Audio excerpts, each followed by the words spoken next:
Hello again. Weather's real fucking bad today. It's about to start pissing down rain, so I figure I'd get this thing started before I get drenched. The wind's coming from behind me like a gale, so not too pleasant, but at least I'll be on time today.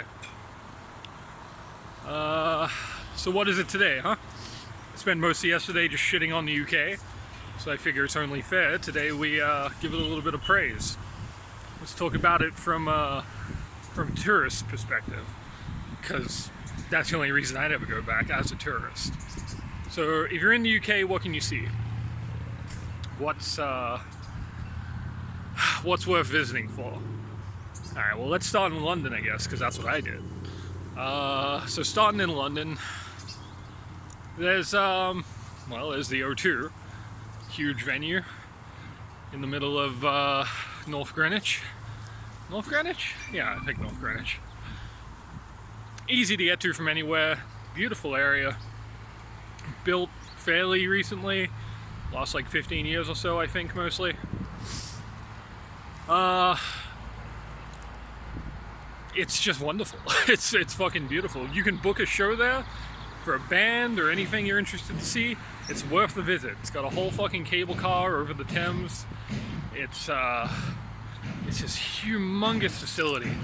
You can get some great world-class ice cream there if you know where to look. And it's a big public transport hub, so you can get from there to pretty much anywhere else. If you're in the Eltham area, which is where I lived, the Palace is worth a visit. That thing's a fucking beautiful historical site. So going from the O2, what else? The zoo. The London Royal Zoo is world class, world leading. Best zoo I've ever been to. You can see some truly exotic stuff there. Highly recommend the reptile house. It's just, I struggle to find the words because it was overwhelming when I was there. Spend a whole day at the zoo, and you're gonna have a great time because there's just so much to see. And as for other stuff in London, nothing else really stands out to mention, you know. Ooh, Buckingham Palace, I get to see where the Queen shits. Ooh, Soho, I get to see where rich people shit. Like, you know, it's all pretty standard fare. There are parts of London that are nice to walk through, but no nicer than any other part of Europe. I will say also the British Museum. Natural History Museum? I don't know. Whichever one it is, it has, like, I think the big whale hanging in the foyer. They've got all the old pilfered relics from Egypt and all kinds of historical shit that they really shouldn't have, but they're not giving back anytime soon, so might as well put them on display. What else? Okay, we're gonna move outside of London now. Now, there's a few things I didn't get to see, but obvious recommends, okay? If you're into any kind of fucked up occult shit, visit Cornwall. Cornwall's great for that. When I do return to visit my wife's family, I'll be making the pilgrimage to Cornwall. What else? Stonehenge. Never did get out to see it. It's a bunch of rocks. Supposedly it feels pretty funky when you're there, so I'll kind of see that for myself, I guess. So those are the two main things I didn't get to see. Let's talk about stuff I did get to see outside of London. So there's a beautiful little city called Northampton. Northampton, go figure, it's in the north of London anyway. Train ride away, not too bad to get to. Alan Moore lives there, famous comic book author, well, famous author in general, I suppose. Made Watchmen, made V for Vendetta, all that good shit. So if you're at all into him, he lives there. You could go say hi. He says he's never going to leave the city again because it's so special. And I've been there, and it really is special. My wife's family lives there, so I spent quite a bit of time there. There's a lot to see and do. I highly recommend starting out at the old Guildhall, which is just a hell of a sight.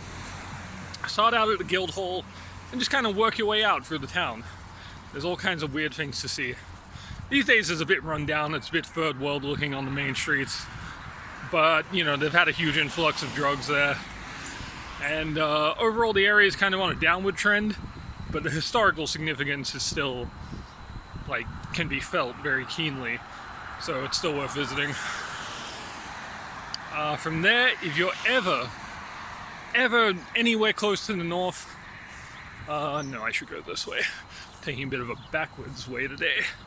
So I gotta make sure I'm not getting lost here. If you're ever in the north, go to York. York has, I think, the only standing contiguous walls left in the whole country.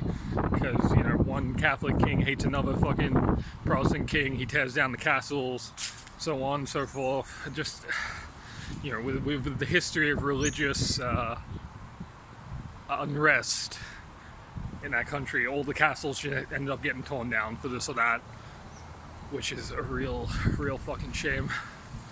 But anyway, yeah, so that's what makes York so special. It's the closest thing you'll get to a standing English castle. Contiguous walls go all around the city. They kind of lock it in a very, very Roman kind of way. Because the city's walls date all the way back to Roman times, and there is so much to discover there. There's crypts underneath. There's a motte and bailey on top. You can get an overview of the entire city if you head to the top of the fort there. Can't remember the name of it for the life of me, but I think it's free to get in, or $5. Nothing really.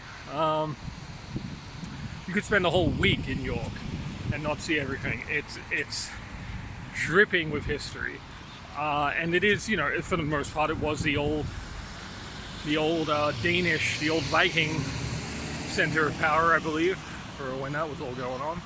And so if you're into Vikings, if you're into that kind of stuff, they've got a whole Viking center, you know, a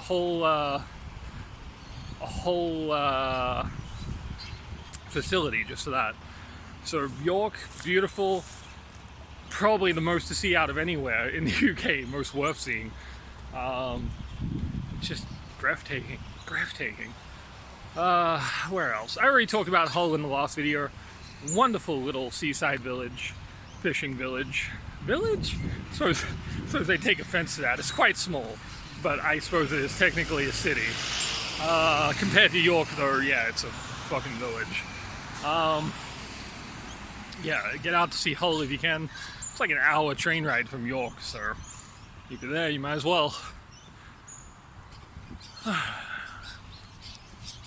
What other little bits and pieces?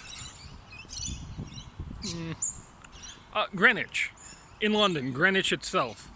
You can't miss it. It's got the big ship kind of on display on land. They yanked the ship out of the ocean and put it up on some stilts, and you can just explore the whole thing. It's wonderful. You've got that, the observatory, which is where I actually proposed to my wife. That's got some nice memories to it. Yeah, Greenwich. So from Greenwich to the O2 to the zoo, hit those 3 spots. Oh, and the museum, and you'll be having a great time. Then I guess get the coach up to York, spend a few days there, and you'll have the full English experience, as much as it's worth having it. There's a lot of, I mean, I don't need to say it, right? There's so much history in that country. It goes back, you know, before the Romans even showed up. I mean, that old Celtic stuff is still there if you look hard enough. And it's pretty amazing. Anyway, I'll cut it off here. Seems like the rain's starting to come down, so... Alright, good talk. Nice to be able to be positive about the UK for a change. Christ, that wind is fucking me up, huh? Anyway, I'm off. Peace.